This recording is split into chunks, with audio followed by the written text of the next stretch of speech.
So today is holiday day. We have Tanya driving. Just thought I'd share the view. And there we go, finally in Scotland. We were driving along. Ended up with a blow on the back rear side passenger tyre. So great start to the holiday, I suppose. We're heading into Blair Drummond Safari Park.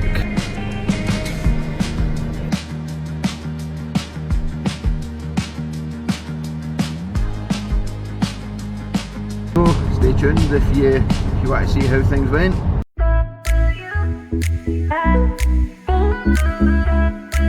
Well, good morning folks, welcome back to the channel.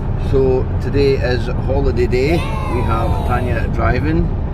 We're heading up towards Wigton at the minute because, as you'll notice, there's a wee guy kind of missing. I don't know if you can see that in the back there, he's kind of missing. Anyway, we're going to go pick up the little man, and then the holiday will consist of going up to Aberfoyle, which is near Stirling in Scotland, and we will be spending a few days up there. We will be going to Blair Drummond Safari Park, probably into Stirling, maybe go see some other landmarks in and around that area if we have the time. So stay tuned if you want to see how things went.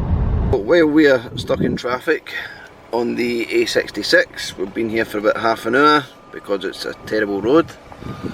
Just thought I'd share the view because it is a stunning view.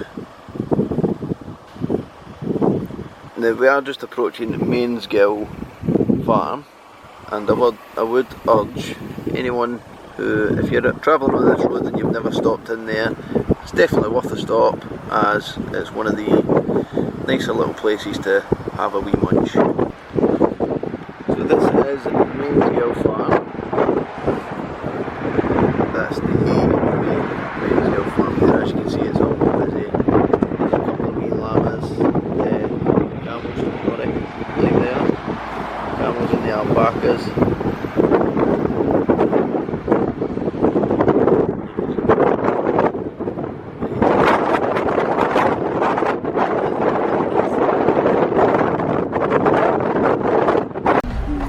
You get to see below? Right, so we've just picked up little man. Yay! He's been staying at his nana's. Who's there? As we leave his nana's and head up to his papa's now. And there we go, finally in Scotland. Right folks, just for a bit of an update, we were driving along, almost at our next stop, which would have been my dad's house, and we ended up with a blow on the back rear side passenger tyre. So let me show you this. Look at the state of that. So what happened was we hit a pothole. Now the front tyre was fine, but the back one has just completely gone, and we think there's a tear on the back side. Now we did get the AA out, and they've had to request a mobile tyre fitter to come and to sort that out for us. So we are let me just get back in the car. So currently we're just sat here waiting for a mobile tyre fitter.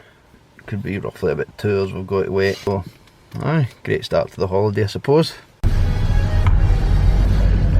Right folks, so we have finally made it to the campsite.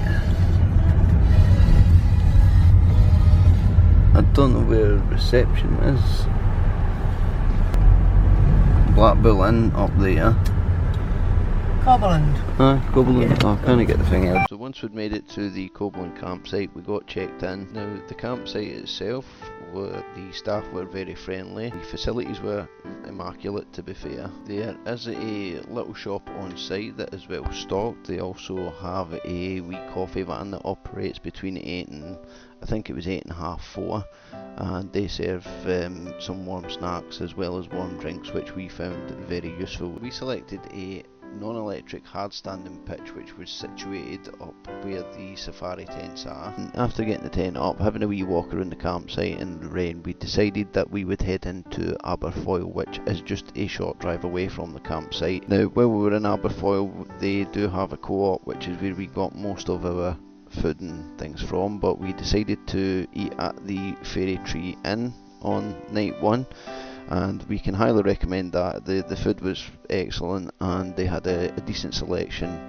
for kids as well. The campsite itself is situated at the foot of Ben Lomond. Also it is next to the Queen Elizabeth Forest Park. There are plenty of walks in and around the area if that's your thing. However, for us, by the end of night one we were absolutely knackered, so after eating at the Fairy Tree Inn we decided to call it a night, go back to the tent and try and get a good sleep.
So this is us here at the end of night number 2. We've got the tent up, it's getting a bit dark now. Andrew messing about over there, doing whatever he's doing, and we're just enjoying a nice wee fire. Bought one of the logs that just burn for a couple of hours, and a wee bit of kindling for it.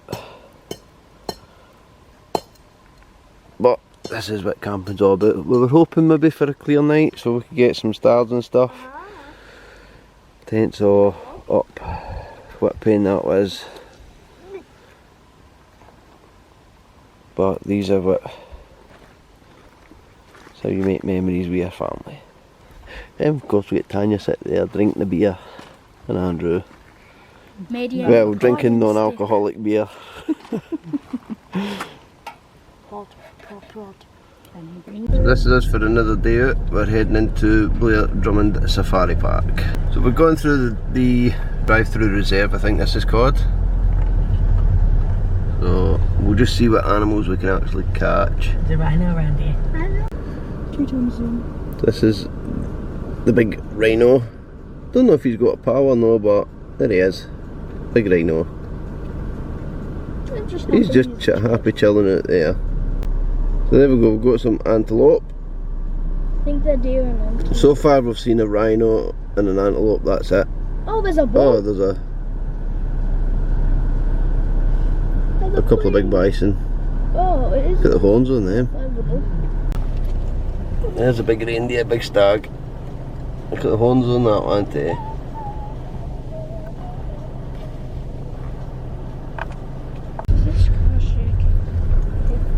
There we've got a couple of, we're going through looking at lions. That one's munching something. They're all eating something. That was a bit. What would meat? Small. It's not.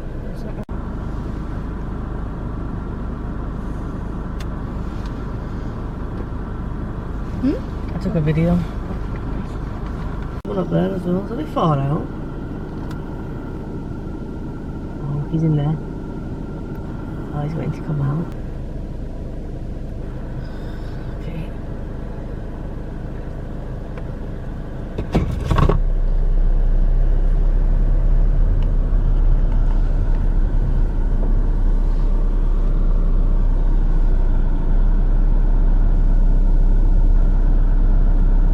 Just climb back out. Stay. Oh, there's one up here.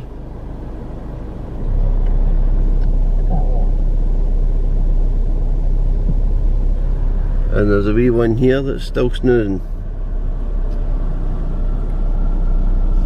Couple of wee deer.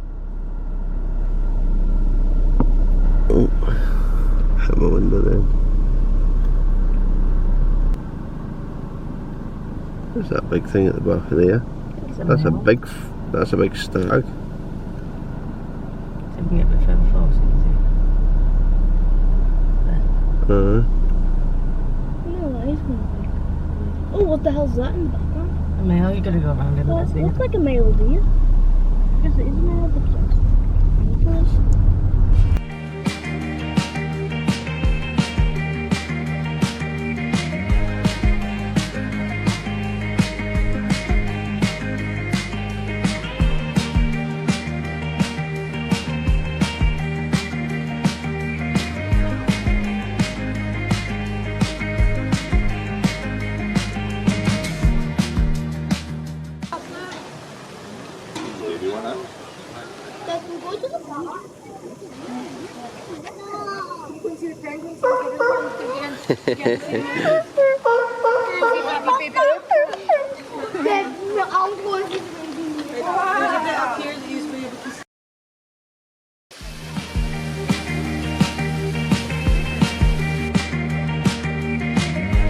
What's with the bloody wire? You can't keep them as pets. You have to leave them.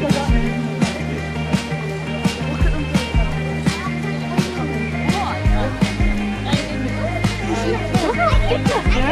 We're actually going through the bloody wire.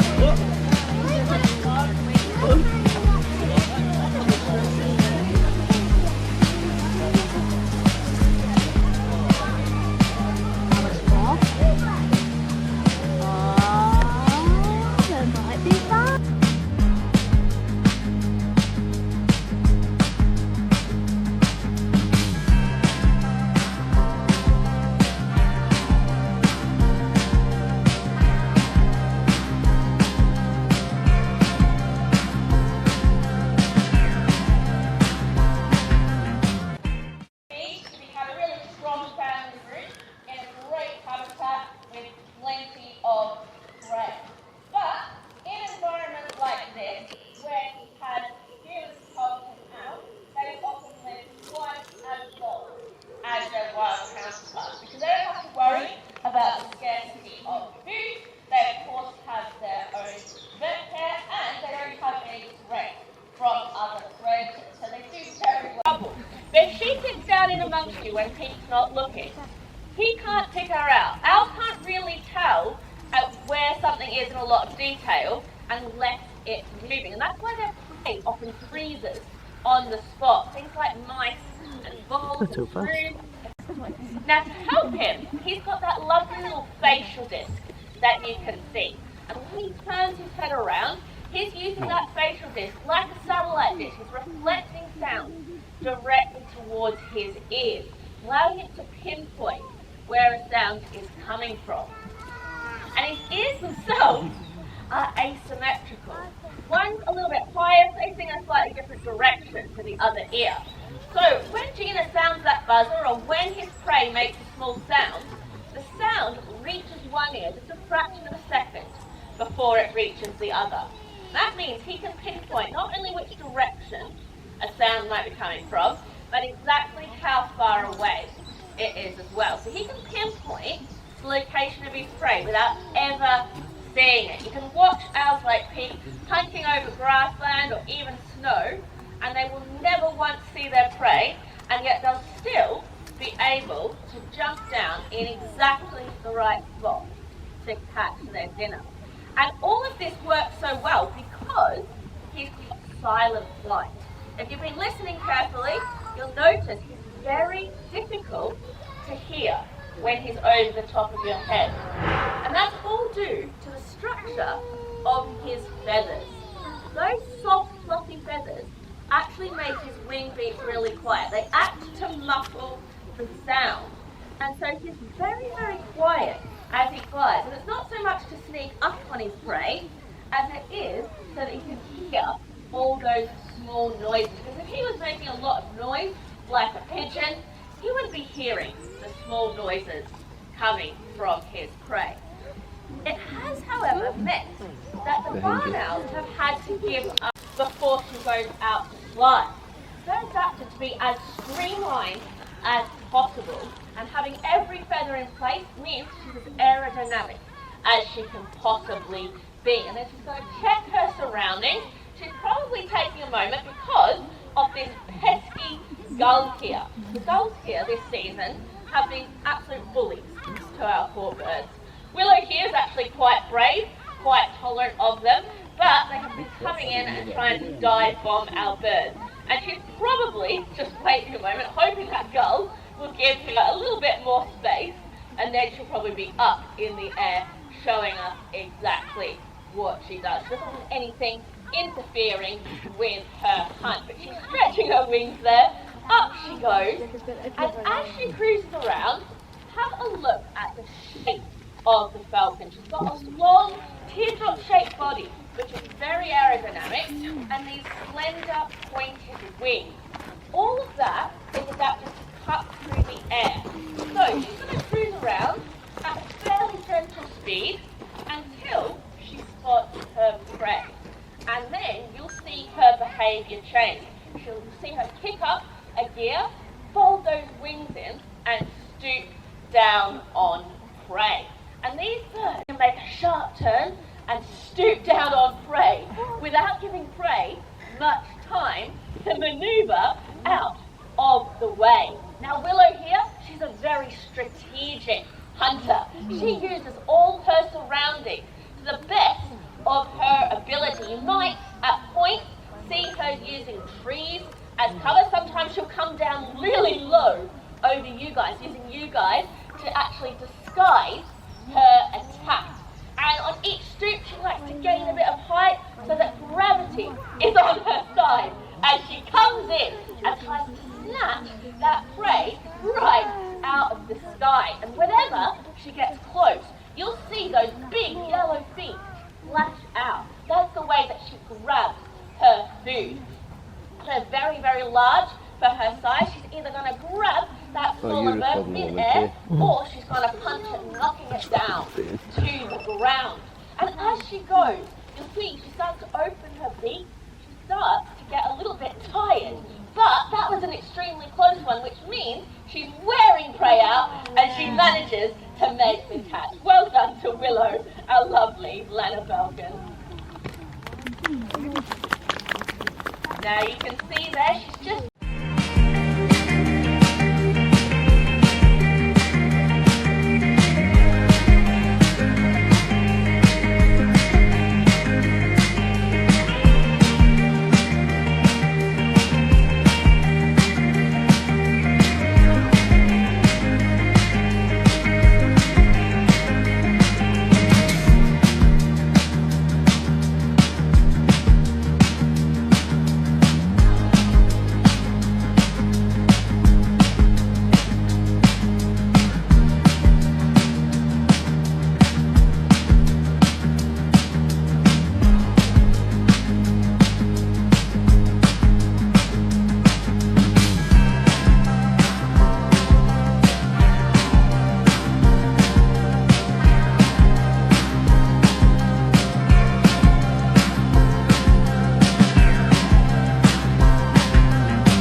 So this is our last night in Aberfoyle, and as you can tell, or as you can probably hear, it's absolutely lashing it down. It has been all day. We've been to Blair Drummond today, and then it just started raining non-stop for about 1 o'clock in the afternoon. So as you can, I mean, the tent has held up pretty well. There's no leaks, and it's been in about 8 hours of rain. I do apologise if the lighting isn't the greatest. I'm trying to make the coffee. The wee power pack that we got, the AI Volt VP350, has been running and been pretty decent, to be fair. It's been very good. So aye, all in all, the tent's been good. The AI Volt battery pack that we bought has been very good. It's done everything we needed. It charged perfectly fine in the car, and it doesn't actually use that much juice in terms of charging your phones, your cameras and things like that. So far we've had quite a nice wee holiday. I mean, the weather's been, it's Scotland. The weather's been Scottish, I guess. We had a couple of hours of sunshine, which wasn't so bad. I'm having to use my camera instead of Tanya's camera at the minute because hers is in the car and she'll not go out in the rain to get it. Round to a place called COBELAND, and we went into the Waverley. So if you're up and about in this area, then I do recommend them. I don't know if I've got any final thoughts on the campsite really, but the scenery is nice. It's absolutely gorgeous scenery up and around. There's a couple of locks you can go to. We've been into Stirling, we've been to Aberfoyle, we've been to COBELAND. There's a nice river that goes through as well, isn't there? There's a nice wee river, there's a wee beach up at the campsite. The only thing I could suggest is try and experience it for yourself if you can. Come round, visit the COBELAND campsite in Aberfoyle. But aye, all in all, it's not been too bad. I mean, day one was a bit of a disaster anyway, with the tyre blowout on the way, which meant we didn't actually get to my dad's until about 10:10 on the Friday night. The wee visitor last night, a wee field mouse, came to visit Tanya. No. In terms of temperature wise, it's not that cold, it's just miserable, wet and rain. I mean, if you love the rain, it's great. But we went into Blair Drummond Safari Park today. Highly recommend a visit if you go there. And there's Loch Lomond's pretty close by as well. You've got the Sea Life Centre at Loch Lomond there if you wanted to do Loch Lomond. So there's definitely plenty to do while you're up and about in Aberfoyle. But anyway, thanks for watching guys. I hope you enjoy. If you do, please hit that subscribe button. Don't forget to leave a like. If you've got any comments, any suggestions, then let me know and we will catch you on the next one.